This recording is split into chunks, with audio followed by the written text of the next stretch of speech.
This draft is make or break for the 49ers. One wrong pick and their season's cooked. Well, who is your team that you think must succeed? The San Francisco 49ers must succeed. They must nail this draft to put themselves in a legitimate negotiation standpoint with Brock Purdy. If you develop a new great core this year, maybe you're a little more comfortable not lowballing the guy, but giving him a realistic offer, and he doesn't have that savior gene anymore. Additionally, the Rams are getting way better. The Cardinals are lurking, but still bad, and Seattle is lurking, but still bad.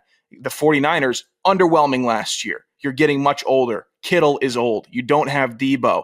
Ayuk's coming off of an injury. Don't know the status of McCaffrey. He's probably cooked, though. Not being mean, but he genuinely is cooked. You're pretty much cooked if you have issues with your lower body that you're going to specialists in Germany for, in both calves. That's tough. Rooting for him, but that's tough. You also have a quarterback with a lot of questions, a lot of bright spots, but a lot of questions. So the one way you save your season this year and keep yourself competitive is drafting your ass off, is getting guys that come in and make plays. I always feel like San Francisco does a good job of this also. They make some good draft picks that impact day one, and it's a defensive back that you haven't heard of that's emerging, has got 4 picks by week 6, a good defensive lineman. They need something to keep them treading water, and maybe getting past treading and actually swimming to leverage some type of conversation in the next offseason, because I think they have a quiet year, but you can actually build off of this draft now if you are in a big-time decision-making offseason in 2026.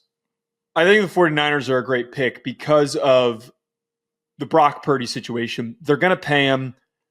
There's no backtracking here and trying to rationalize like why they shouldn't pay him. Like we've already talked about this before. But if you're going to commit that much money to a guy that is not a roster elevator, he needs to have a really strong core around him. They need to improve the offensive line. They need to improve the interior of their defensive line. They maybe even need to add to the running back room, their receiver room. There's so many things that need to be addressed. And historically, they've drafted pretty well. They've gotten value out of mid-round picks. They need to do that again this year. Otherwise, if they're at the risk of missing the playoffs again, they're absolutely at the risk of not making it to the playoffs this upcoming year, knowing some of the up-and-coming forces in the NFC.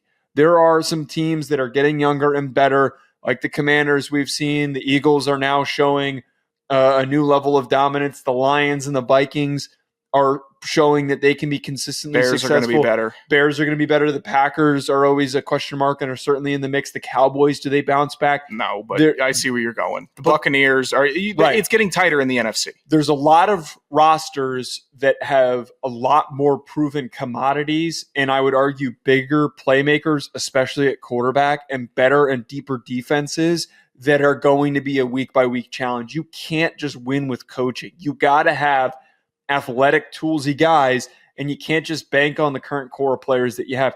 I would argue that they should trade back in the first round, try and just keep picking up picks, and trying to accumulate as many guys that can contribute as starters as possible. If Purdy isn't a roster elevator, would you consider him a roster escalator? A little slower.